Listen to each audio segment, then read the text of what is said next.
It's a pleasure to be speaking to you all. If we were in person, I would make a joke here about being the person standing between you and the bar, but because you're all camera off, you can just go and have a drink while I'm speaking. I want to say that this is not a talk for people who want to destroy big tech.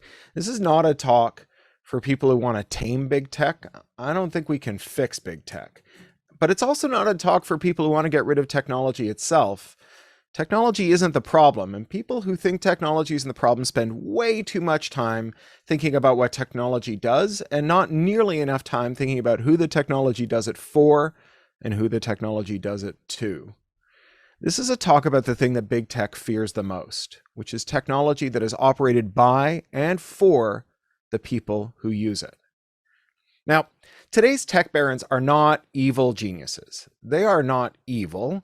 Their ambitions to world domination aren't novel or especially grandiose. The founders of Alta Vista and DEC and Sun Microsystems and Sun, they all wanted the same thing. The difference is they didn't get it. But today's big tech leaders are also not geniuses. The reason the old tech industry spent generations churning as new companies and new systems supplanted the old was that back in those old days, we enforced competition rules that ensured that this would happen. It was by design. Like, we used to ban companies from buying their competitors and creating vertical monopolies. The new crop of leaders aren't being displaced, but that's not due to their incredible leadership and vision. It's because 40 years ago, we shot antitrust law in the guts, and we let companies run by mediocre idiots, no better than their forebears, establish monopolies. These donkeys were able to parlay their monopoly winnings into policies that prevent new technologies from emerging to supplant theirs. They got to decide who would be allowed to compete with them and what form that competition would take. Notably, today's tech giants are able to wield the law against interoperators. That is to say, people who make new technologies that plug into their systems, their services, and their platforms. And that is not a privilege that any of yesterday's easily toppled tech giants had.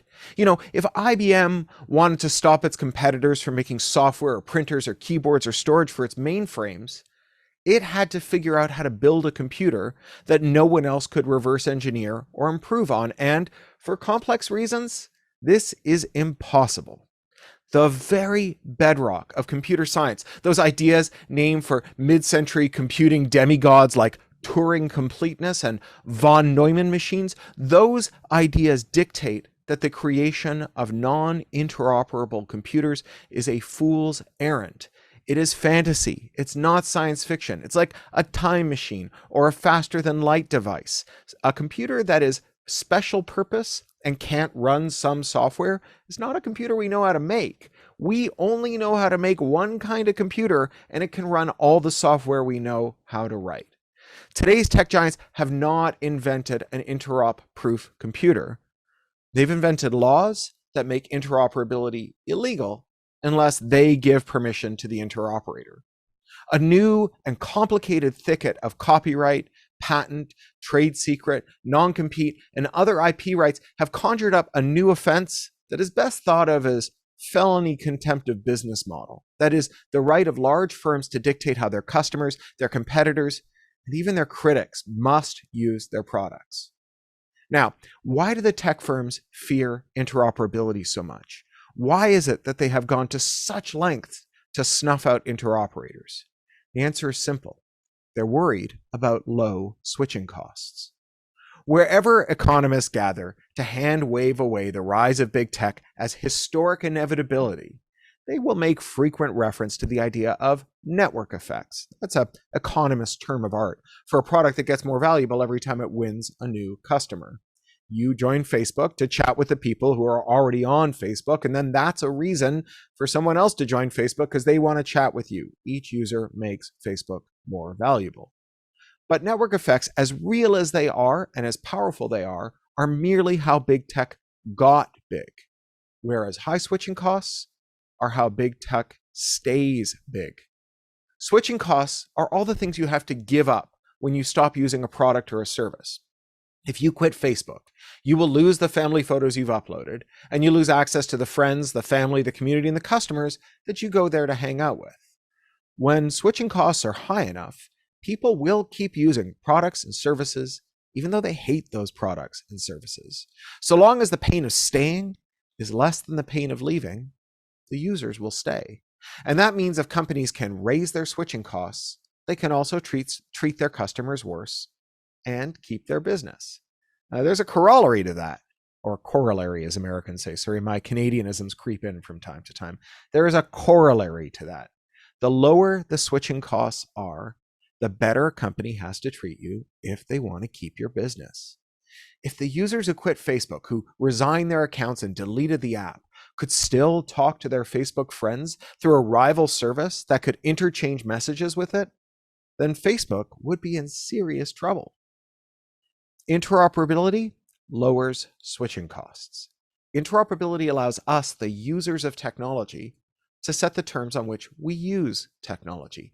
It allows us to use just the parts of products and services that benefit us and block or omit the parts that don't. Now, there are a lot of things that we should do to address the problems of big tech.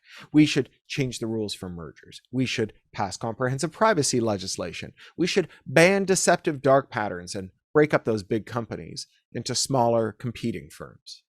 That's going to take a long time. How long? Well, you may know about or even remember the breakup of AT&T in 1982. And the traditional story says that that was a 7 or 8 year project. But in fact, the United States government began its first action to try and break up AT&T 68 years before AT&T was finally broken up in 1982. So as good as breakups may sound to you, you might be waiting a long time for them to emerge. And frankly, it would suck if it took 68 years for the users that Facebook holds hostage to find a way to free themselves. So that's where interop comes in, because interop, its remedies are immediate. If we make it legal for new technologies to plug into existing ones, that is, if we make it legal to blast holes in those walled gardens, the users, that is to say us, will get immediate, profound relief. We'll get relief from manipulation, from high-handed moderation, from surveillance, from price gouging, from disgusting or misleading algorithmic suggestions, the whole panoply of technology's sins. Now, I'm going to explain some different kinds of interoperability, from widely adopted formal standards to guerrilla warfare like reverse engineering, and I'll touch on the legislative and judicial history of the war on interop, and I'll describe a diversity of tactics, commercial, legal, technological, and social, that we can deploy to foster interoperability.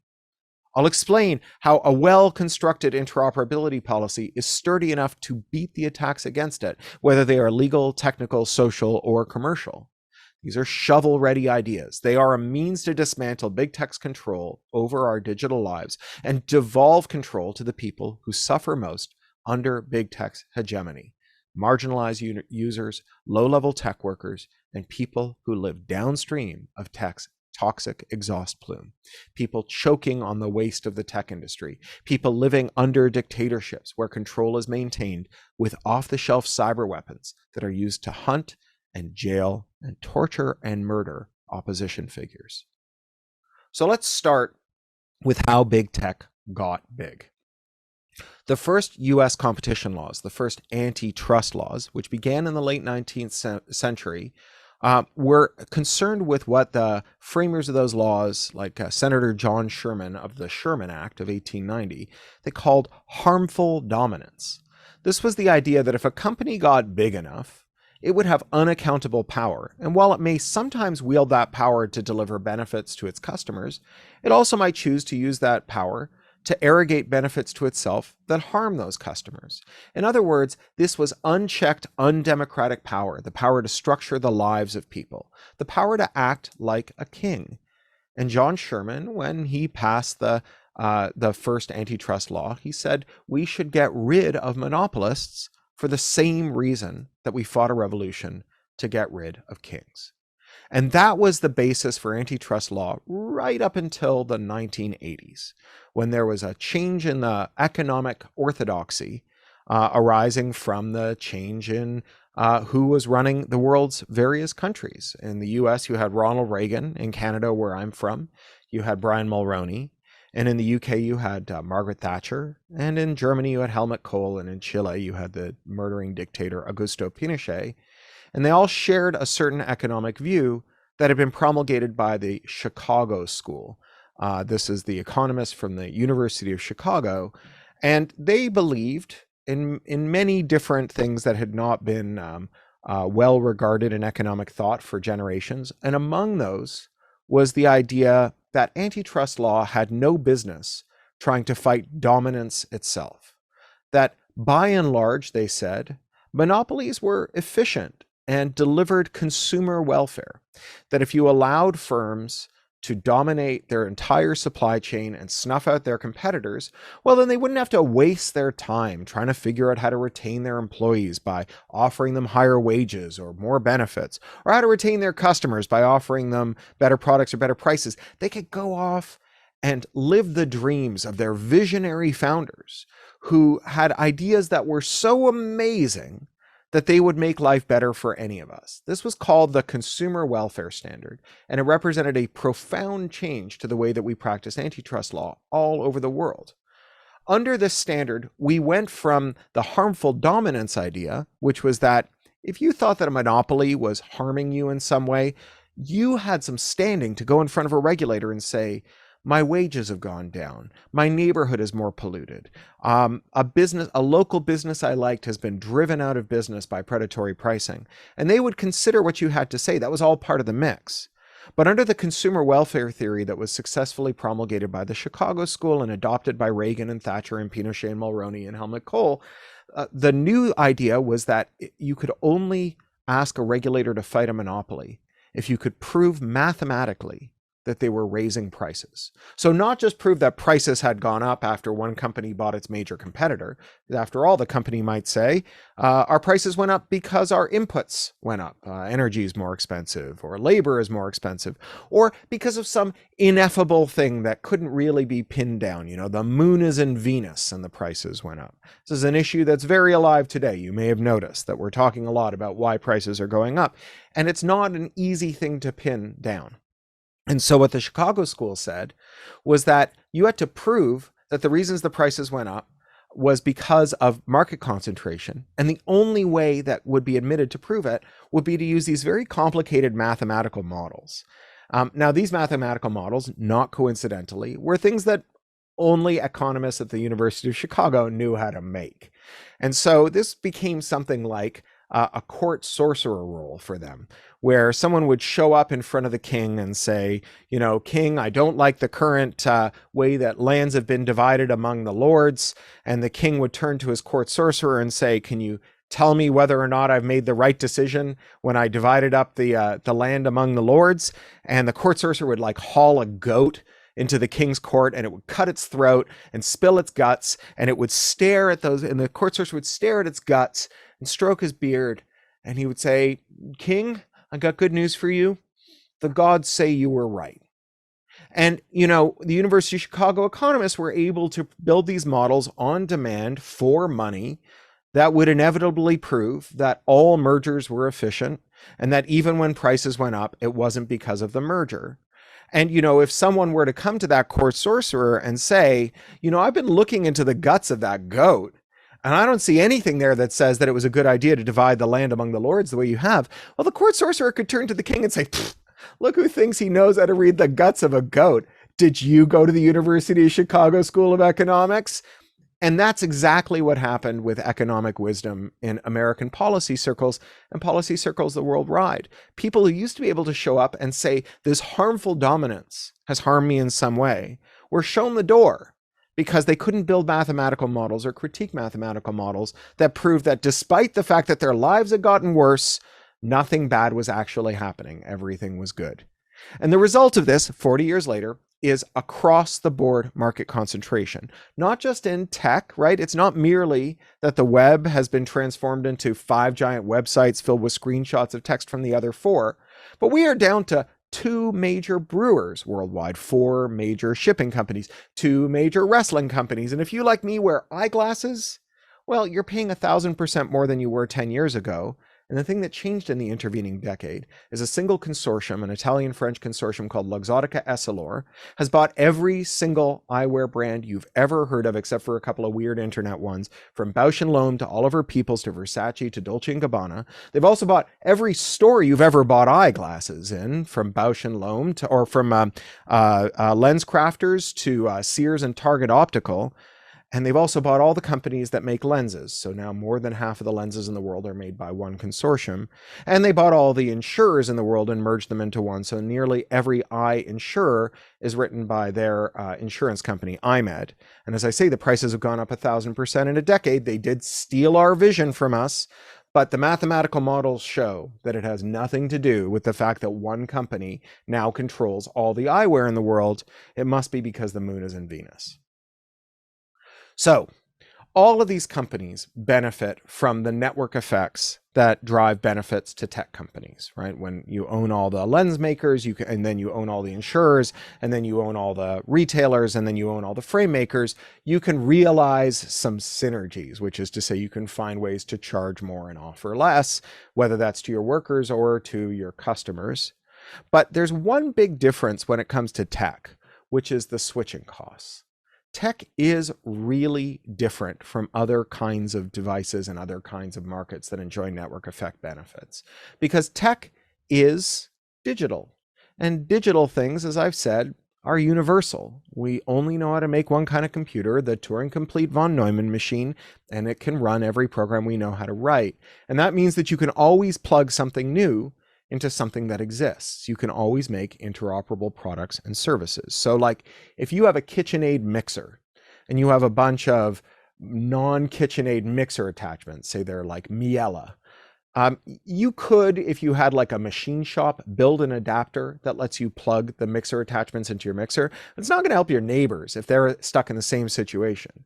Meanwhile, if you write some software that translates one file format into another, you can release that software instantaneously all around the world, and everyone who has it can use it.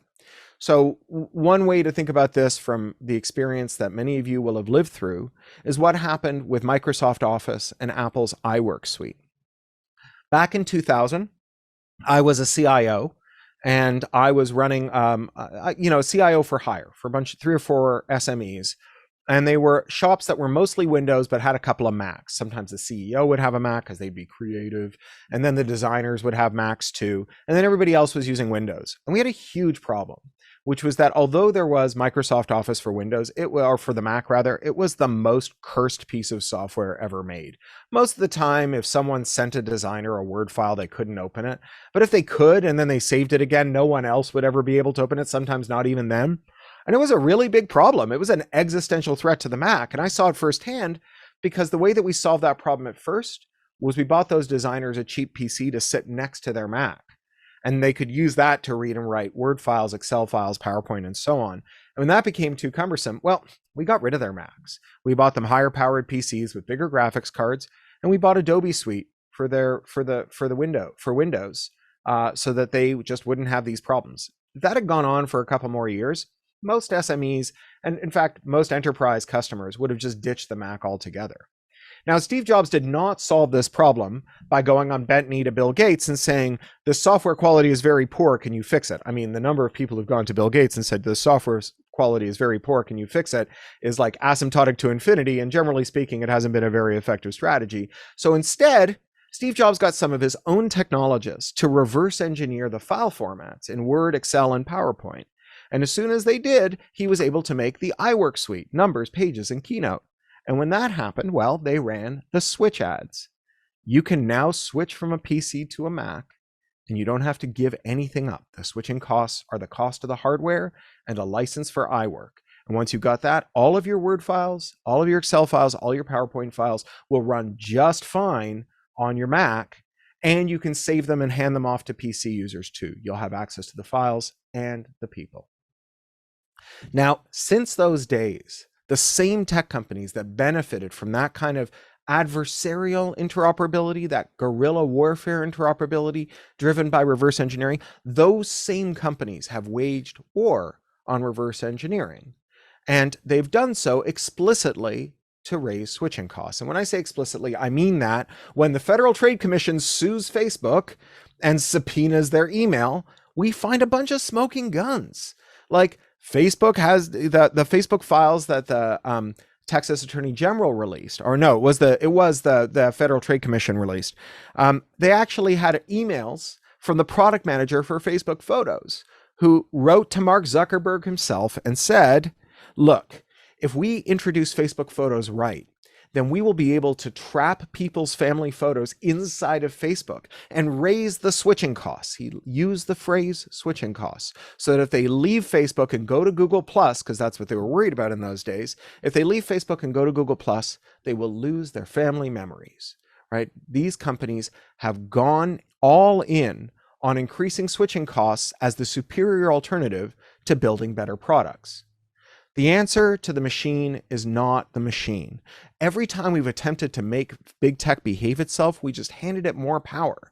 When we deputize companies to solve the problems they cause, we make it prohibitively expensive to compete with tech giants. Like if we say to Facebook, oh, you've got a problem with harassment on your platform, you need to hire enough moderators to find and root out all the harassment. Then we make it impossible for someone smaller than Facebook, who doesn't have enough money to hire all those moderators, to enter the market. Moreover, we give them a great excuse for blocking interoperability. If we say to Facebook, well, now you're in charge of fighting harassment, then every time we try to plug something new into Facebook to let people leave Facebook rather than being held hostage inside a walled garden where harassment is indeed rampant, Facebook will turn around and say, how can we fight harassment if there are people off our platform who are conducting their affairs in a way that we cannot observe and analyze? And so this has happened over and over again in the EU and in the US. And every time we've tried to make Facebook and the other tech companies behave themselves by forcing them to clean up their own messes, we only made them stronger. So what does make big tech weaker? Interoperability. Interoperability, that feature that is intrinsic to computers, those universal machines, what gave us the Iwork suite, and also Google, which after all pretended to be a web browser to websites all over the internet to make its index, and Facebook, which was able to import documents to its walled garden from the public URLs that corresponded to them. Interoperability is key to all of these technologies, not just Apple. Now, interoperability, the good news is that it's on our horizon. The Digital Markets Act in the European Union mandates interoperability of several kinds, and it is proceeding very quickly, faster than anyone gave it credit for. If I sound a little hoarse, it's because I'm getting over COVID. The reason I'm getting over COVID is I just went to Brussels to watch the commissioners responsible for the Digital Markets Act do a little victory lap about how this was going to be some of the fastest moving, most transformative legislation that had been introduced in the history of the European Union. And in the US, we have the Access Act, which is very similar to the Digital Markets Act. It has some differences around the edges. So both of these will mandate that firms have to adopt and practice a standard and offer an API based on that standard. They differ a little on how the standard will be built and how it will be enforced, but that's their core, a mandatory interoperability based on standards. And that's great as far as it goes, but standards can be hijacked on the back end. Any of you who've ever done standards work will know that standards committees are often run, even though they're volunteer, run by the company that can afford to pay the most people to volunteer for them. If you can afford to hire someone to be full-time as an engineer to read documents, someone else full-time to run the meetings, someone else full-time to be the secretary, someone else full-time to be the editor of the standard, and that's all in the hands of one company, that standard is going to reflect that company's priorities. And I think the European Union and the US government, the Congress, are both alive to that possibility, and they're doing what they can. Time will tell whether it's enough. They're doing what they can to keep those standards clean. But standards can also be hijacked on the front end after they're implemented. And to understand exactly how, I'm going to tell you a story about what happened in Massachusetts when they passed a ballot initiative forcing interoperability on the automotive industry. So back in 2012, the people of the Bay State, the people of Massachusetts, started to get really angry that it was getting harder and harder for independent mechanics to fix cars. The cars were increasingly reliant on passing diagnostic information around the wired network within the car. That's something called the CAN bus. And those codes were encrypted. And so they could only be read if you were an authorized service technician working for the OEM, working for the manufacturer. And that was freezing out independent mechanics.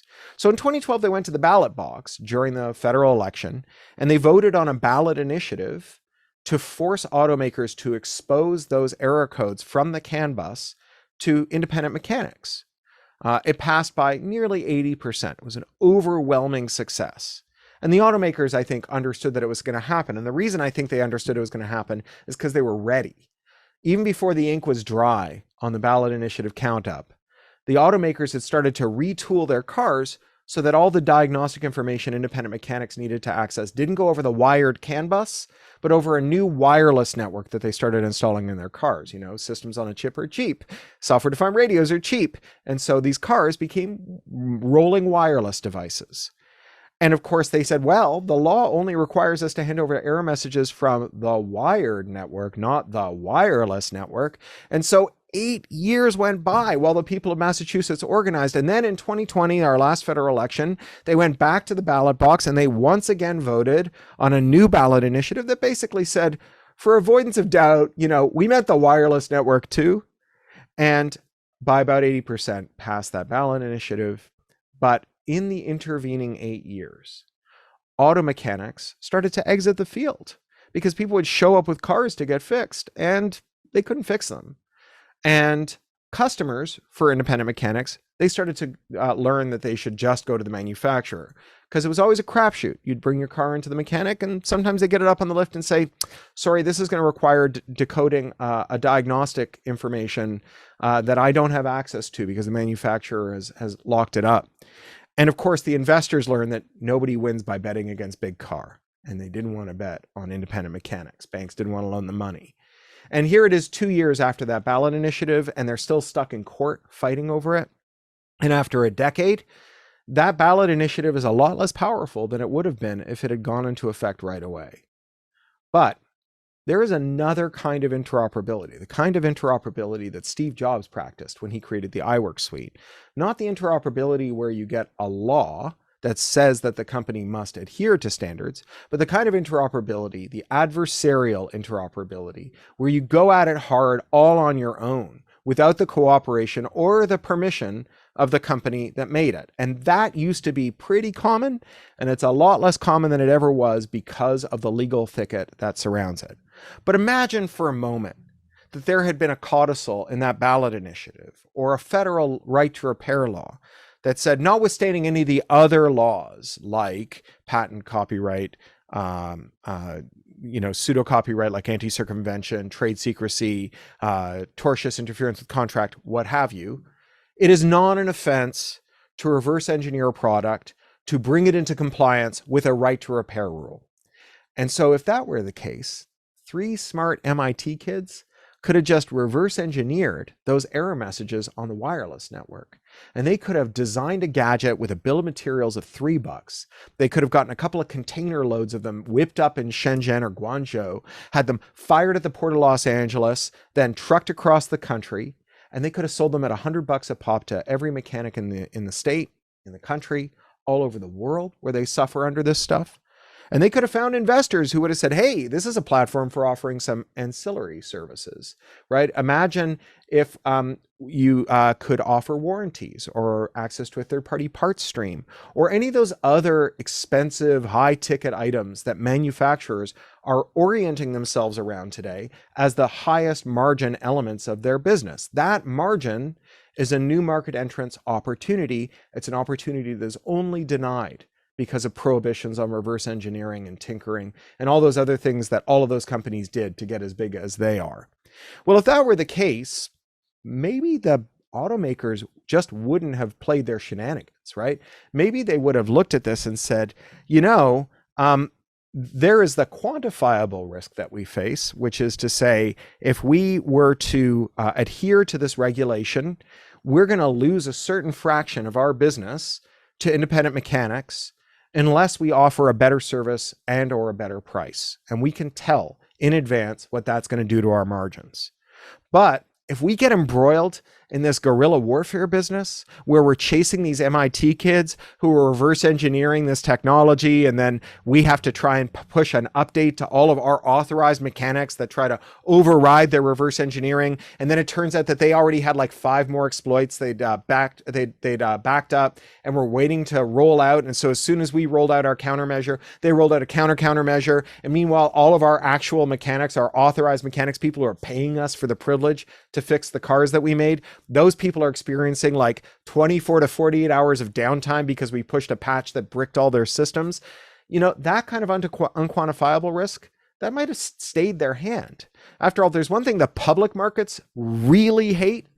It's unquantifiable risk. Like, who can forget just a couple of months ago in January where Mark Zuckerberg kind of shuffled onto his investor call looking a little sheepish and said, we didn't predict this, but our user numbers are a little down over what we thought they would be in the US.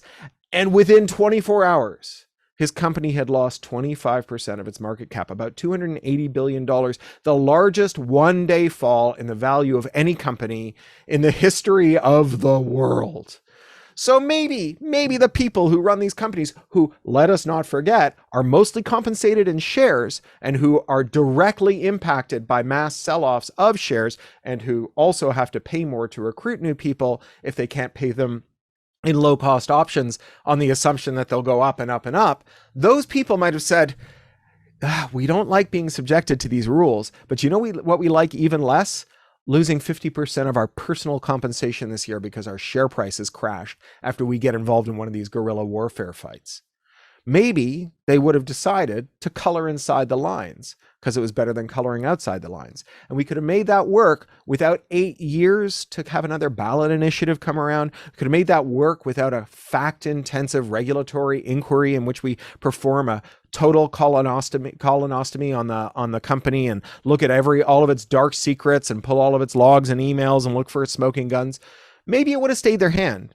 Or, you know, maybe it wouldn't, right? Because no one ever lost money betting on the hubris of tech leaders. So maybe they would have gone ahead and done something that self-destructive. In which case, hey, 3 MIT kids to the rescue. We all get to go fix our cars with independence, and we got some new market entrants. So it's a win-win both ways. This is how we make something robust. It acts like a kind of 2-part epoxy. You know, that mandate, it's rigid and strong, but it's brittle.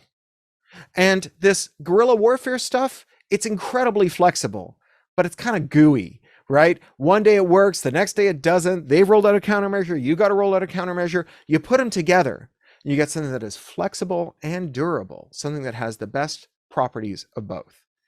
So how do we get that, right? How do we get adversarial interoperability as well as these mandated interoperabilities that are on the horizon with the Access Act and with the DMA? Well, there are some things that we can do straight away, right now. One is a kind of no-brainer. It's a procurement rule that says that anytime a government agency buys some technology, they should say as a condition of that purchase order, we're not going to buy this unless you, the manufacturer, promise us that you will not attack interoperators pretextually, and we're going to have some teeth to that, right? Some penalties we can exact from you if you do. That's a really old idea in U.S. procurement. Like Lincoln's Union Army only bought rifles from OEMs, from armorers, who promised that they would use interoperable tooling and ammunition for like pretty obvious reasons, right? The last thing you want is to run out of ammo on the battlefield and have a single source supplier for it who can't make any more. Now, that is a lesson that our governments have forgotten, including in military procurement. You know, the aerospace industry is in a lot of trouble because the U.S. Military aerospace is dominated by single source providers, right? There's some little widget or gadget that can only be made by one company, usually a company that holds a patent in it. Now, these companies have been bought up by private equity firms that did roll-ups of them, so that there's dozens of these companies all under a single corporate umbrella, and they're all the sole supplier for a little widget that goes in a military aircraft or drone or missile or what have you. Now, they actually sell these widgets below cost to the primary military contractors, companies like Boeing and Lockheed and so on.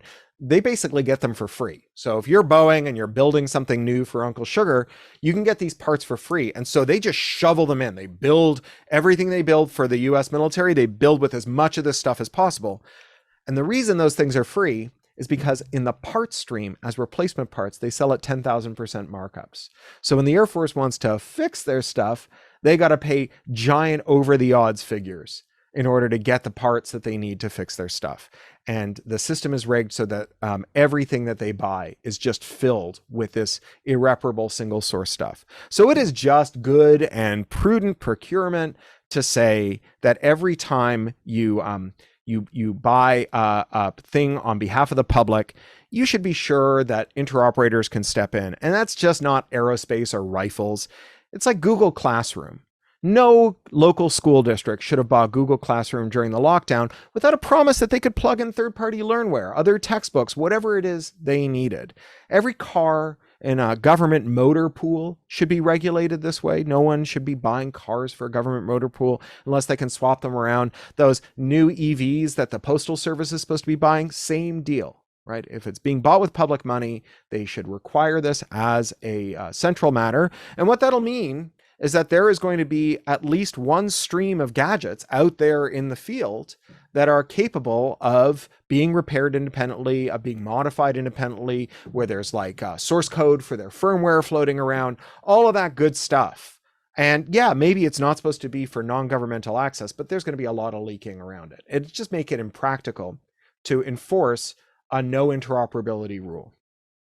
Now that's what local, state, and federal governments can do, but state governments actually have a really special law because state constitutions have declarations that invalidate certain contractual clauses as against public policy. So like here in California, it's against the law to impose a non-compete on an employee, right? You get a job at a tech company that's doing some whatever machine learning, and it turns out that the guy that's running it is like some idiot grifter, and you want to quit your job and go work for someone who knows what they're doing. Well, if you're in Massachusetts, you might be locked into a 3-year non-compete that gets you stuck for 3 years, where you got to just go work in a different field. But here in California, you can just quit your job and walk into another one. That's been a part of California law since the very beginning. And it's actually why we have Silicon Valley. You know, the guy who created the silicon transistor, Shockley, won a Nobel Prize for it. He came out here, started Shockley Semiconductors, and went bananas. He became a brooding, paranoid eugenicist who barely showed up for work because he was so busy touring the country, arguing that people of color should be sterilized and offering them money out of his Nobel Prize money to get sterilized. That's really true. No one made any semiconductors at Shockley Semiconductors. Instead, what happened is 8 of his senior employees, the treacherous 8, quit and started Fairchild Semiconductor, which did make a microchip. And then 8 of their top employees, well, they quit and started a company called Intel. We wouldn't have Silicon Valley if it wasn't for those non-competes being unenforceable in our state law. And states can pass constitutional amendments making all kinds of anti-interoperability stuff against public policy, rules about who can fix things, rules about who can make parts for things, and so on. You can just make those non-contractually enforceable, or in fact, illegal to put in contracts. So that is a remedy that our state governments have at their disposal. And then finally, you know, there's this like new wave of antitrust lawsuits all around the world that are going hard on the tech companies. And if history is any judge, those tech companies will be motivated to offer settlements after a few years of fighting, because they just want to get out from under the legal cloud and get on with, you know, dominating the world. And when that happens, right, when someone offers them a settlement, one of the common things that happens is a special master is appointed by the Federal Trade Commission or the Department of Justice. A special master is kind of like adult supervision for a company, right? This is someone who works for the government, not for the company, and the company has to run their plans by them. Not all of them, but plans that relate to the thing that they settled the charge over. And so we could have a special master who says, you know what, from now on, you can't sue anyone for copyright infringement, patent infringement, tortious interference with contract, anti-circumvention, unless the special master takes a look and makes sure that your lawsuit passes the giggle test, that it's not there to block interoperability, and that you're doing something that has a legitimate purpose. So all of this is a very exciting idea. I think we are like on the brink of a new way of thinking about technology and technology policy.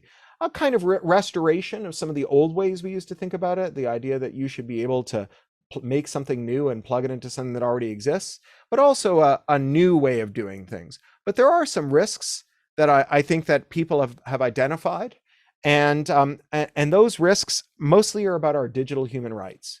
Because, if you talk to like Facebook security engineers or Apple security engineers or Google security engineers, they'll tell you that they put a lot of time and energy and money and blood, sweat, and treasure into keeping you safe. And they absolutely do. Like, Facebook is blocking all kinds of really bad stuff every day. The Apple App Store rejects all kinds of bad stuff every day. Google blocks all kinds of bad stuff every day.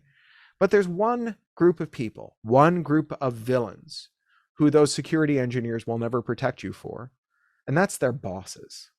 Their bosses are not going to pay them to protect you from the bosses themselves.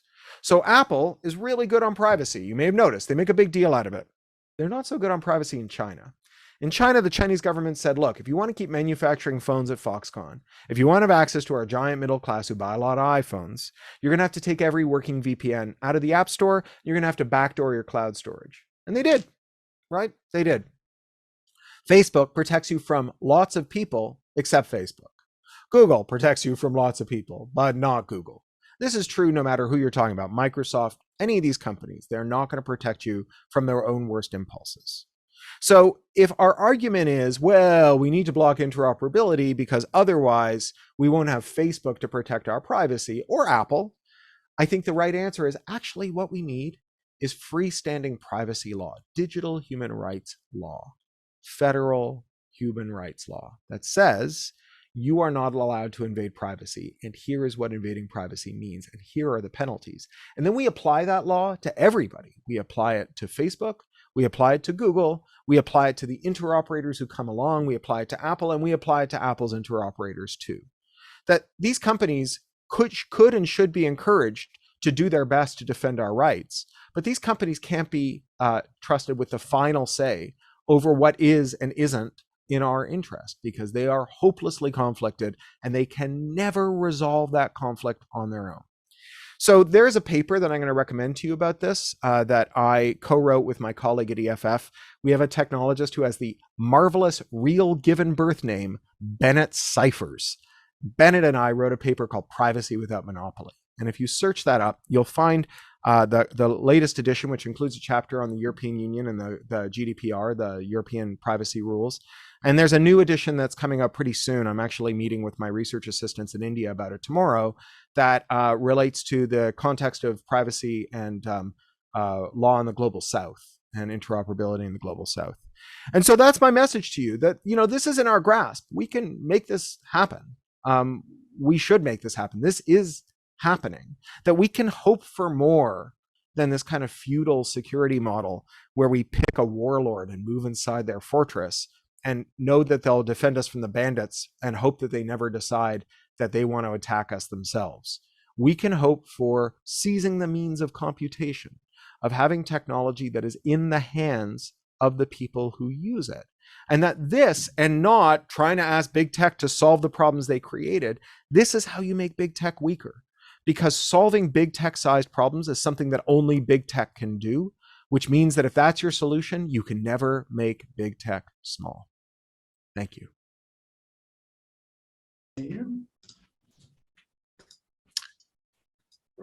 Thank you very much, Cory. That's fantastic. If we have any questions out here, we'd love to ask them to you. Let's see here. So one thing that came up in this was Daniel Mladenoff said, one of the better known faces in the right to repair scene, specifically in the Tesla community, recently gained some notoriety for building an internal combustion engine conversion Tesla. Rich Rebuilds, have you ever heard of that? No, that's funny. Yeah. I wonder if it's going to take, yeah, go ahead. I'm sorry. That's just perverse. I mean, it's hilarious. Yeah. I wonder if it's going to take some people like risking it all and getting sued, to try to move the needle, at least in the courts. Is there like a fund or organization or someone, is EFF really trying to push this? Oh, yeah. I mean, EFF, our bread and butter is what's called impact litigation. And that's when we represent people who have a fact pattern that if we win, will redound to the benefit of lots of other people by setting a favorable precedent. And, the big one, the one that made our bones, was in 1992, back when the NSA called cryptography a munition and wouldn't allow civilians to access cryptography. And my boss, Cindy Cohen, who was then a lawyer at EFF, now is our executive director, she argued on behalf of a computer scientist named Daniel Bernstein, who's a grad student at UC Berkeley. And he was publishing the source code for strong encryption on Usenet, old internet message boards. Yep. And she argued that the First Amendment protected his right to publish source code, that source code was a form of expressive speech. And she won in the Ninth Circuit at the Court of Appeals. The NSA didn't want to take their chances with the Supreme Court. And the reason you can check the signature on the firmware update for your pacemaker is because of that lawsuit. And today we're representing another couple of cryptographers. So one is Andrew Bunny Huang. He's best known as the guy who broke the Xbox. He's a legendary hardware hacker, MIT guy. He and another one of our clients, Matthew Green, who's a legendary cryptographer at Johns Hopkins, are suing the US government to overturn the law that says bypassing DRM is illegal on constitutional grounds. And so we just lost the first round of that. We knew we would. We're headed for the appeals court now. And again, that's one of those cases where if we win, we just make the law go away. The problem is that we don't want people to throw themselves into the jaws of the law unnecessarily, because, you might not win and the stakes are high. Like the penalties for violating DMCA 1201 are 5 years in prison and a $500,000 fine for a first offense. That's the anti-circumvention law, the DRM law. So, we don't want, we stand up for people who practice civil disobedience, but we're not going to ask you to do it because, we can't promise that we'll represent you, and we can't promise if we do that we'll win. But, the good news is that these laws are so far reaching and absurd that lots of people trip over them without meaning to. And enough of them have heard of us that they come over our transom and we end up representing them. And then we can change the law. Martin Snyder asks, where can we send money to work towards better answers here? Is it just EFF or are there others as well? There's tons of organizations. Obviously, I'm biased. I've been with EFF for 20 years, as of about 2 months ago. And so, that's a good long run, and it's given me a pretty good sense of just like how smart EFF is about how it spends its donors' money. I'm a major donor myself. I always have been. But, the other thing is that 20 years ago when I started, there was like EFF and there was the Free Software Foundation, and that was it. And computer professionals for social responsibility, a couple little groups around the edges, kind of professional orgs. Today, there's so many of them. Like if you're interested in Right to Repair, there's the Repair Coalition, repair.org, right? And there's also Creative Commons, and there's Demand Progress, and there is Fight for the Future. And in the UK, as you heard, I helped found an organization called the Open Rights Group, which does this work in the UK. In fact, there's groups like this all over the world, Netzpolitik in Germany, and Quadrature de Net in France, and Digital Rights Ireland in Ireland. And, wherever you go, you find these organizations. Electronic Frontiers Finland, confusingly, their acronym is EFFI. But they're not part of us. They're just an organization that has a confusing acronym. And then, across the country, EFF has allied itself with these groups that are called the Electronic Frontier Alliance. And these are standalone, community-oriented grassroots groups, technologists, activists, lawyers, people who work on various causes, just people who are concerned about this stuff, students and retirees and everyone in between. And there are dozens of these groups all across the United States. And they all do excellent work on specific local issues. Excuse me, one sec. Like getting ordinances passed that require that the police disclose and hold public comment when they buy new surveillance equipment. Or rules regulating facial recognition technology, all of that stuff that's really important to where you live, right? That's happening in your hometown. So it seems like one of the things that's working is at least the grassroots, as you're mentioning, grassroots, like, trying to get ordinances passed, trying to get things on ballot initiatives. Is that something where there's like an organization, or maybe EFS helps to provide templates for that kind of thing, or where does that exist? What we do. Yep, we do ballot initiatives. We do local laws, state laws. I mean, we work in coalitions. PIRG is a really important ally of ours, the Public Interest Research Group, and they've been excellent on on the state laws, particularly right to repair laws. And there's the campaign for Center for Democracy and Technology. There's New America Foundation. There's like so many of these groups now, which is great, and they all have their own constituencies and their own tactics and their own angles. We went to DC, so EFF was founded in Boston, or Cambridge actually, and then went to DC for a couple of years, and it didn't work out, and we split. And the people who stayed behind became the Center for Democracy and Technology, and they work their way within the system, within the Hill. And then we went to the West Coast. We went to San Francisco, and we work our way. And neither is better than the other, but they're intensely complementary. And we are closely allied with them, as well as with lots of other organizations, including organizations that are historically conservative leaning, like R Street. This is not a left-right issue, and particularly antitrust is not a left-right issue. There's a lot of Republican interest in antitrust, particularly tech antitrust. And sometimes I'm suspicious of their motives. I think that there's some of those people who are very instrumental. Like all they want to know is that, Alex Jones will get reinstated and then they're fine. But there are other ones I think who maybe started that way and arrived at a more principled position. Like I just saw the Attorney General of Nebraska, who's, an old rock-ribbed Republican, like Cornhusker, at this conference in Brussels, and he's the one who started the antitrust action among the state's attorney general against Facebook, and he's become incredibly knowledgeable and committed on this stuff. It's become a really big deal to him. So this is something that's happening across the aisle as well. Yeah, one of the comments here was security. The assumption is that we can trust the government to do the right thing. Many times it will, but what if it doesn't? Yeah, that's an excellent point. And, that's the same point that when we make about big companies, right? They work well, but they fail badly.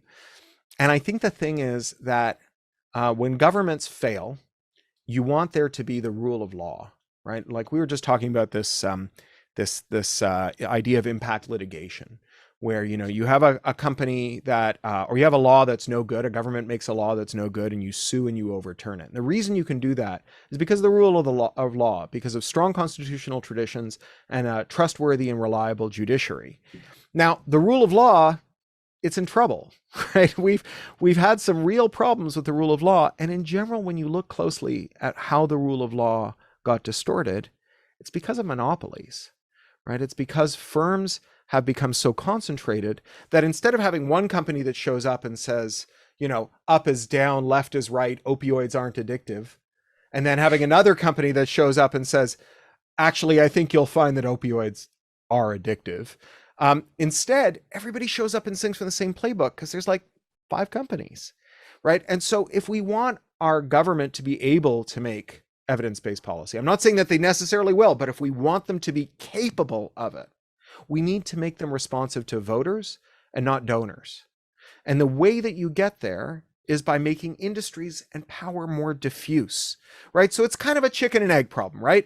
So long as companies are very powerful, governments will generally be captured by them. So long as governments are captured by them, the companies will get more powerful. But we are at this turning point where, like, after 40 years of that just being like this impossible vapor lock, we are now at this turning point where we really are starting to see genuine movement. I mean, I don't know how many of you follow this stuff, but Lena Khan, who's running the Federal Trade Commission, is this unbelievable superhero. So 4 years ago, she was a third-year law student at Yale.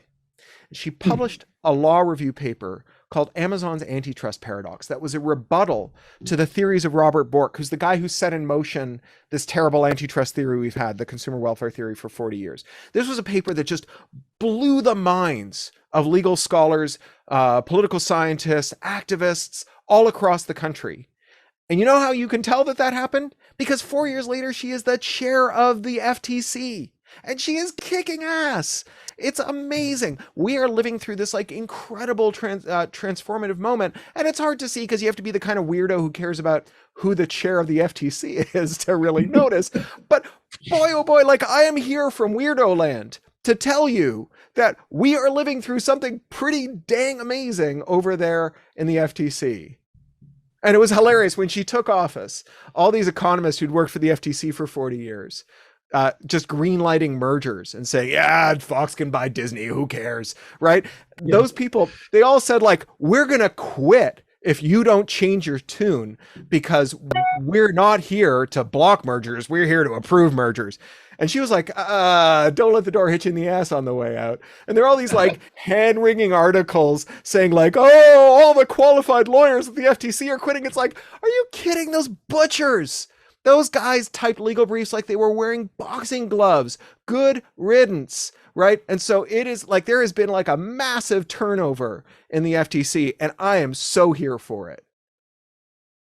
Where do you go? It's just another question. Where do you go to find good analysis and news about this kind of stuff?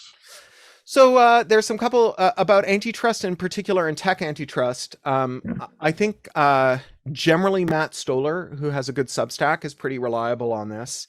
I write a blog, pluralistic.net, and I usually write 1 or 2 long pieces a day, and I'd say 4 days a week I'm writing about this stuff, more or less. Zephyr Teachout, who she's run a couple of times for governor of New York. She's an old Netroots person. I've known her since the Howard Dean campaign days. She wrote a really good book called Break 'Em Up. She's really smart about this stuff. Tim Wu, who is no longer writing in public about this stuff because he's in the White House running their tech antitrust, he wrote a book called The Curse of Bigness that I really can't recommend enough. It's very good. Other contemporary news on this, David Dayen, Dayen, he's the editor-in-chief of the American Prospect now, but he's been just a beat reporter forever. I've been following his stuff for 20 years, and he's like all over this. Like, there was this time, I don't know if you remember, a couple of years ago when .org was going to be sold by ISOC to a secret hedge fund that wouldn't disclose who its owners were. And this was like just this unbelievably terrible. And they said like it was in the public interest to do it. It was just, bananas, right? So I was like part of the group that was like stumping against this. And we went to like ICANN meetings and we held giant banners up against this. And so, and we won, we won. And, like the only reporter who showed up to one of the community meetings we did was David Dayen. And he asked these incredibly smart questions. It was like, oh, you are like super deep on the weeds on how top-level domain registration works. And he was like, yeah, I'm an anti-monopoly guy, and the highest margin company in the world is VeriSign, right? It's like there is no business higher margin than domain registration. It's literally typing entries in a database at $15 per, Right. Here. It's crazy. It's crazy.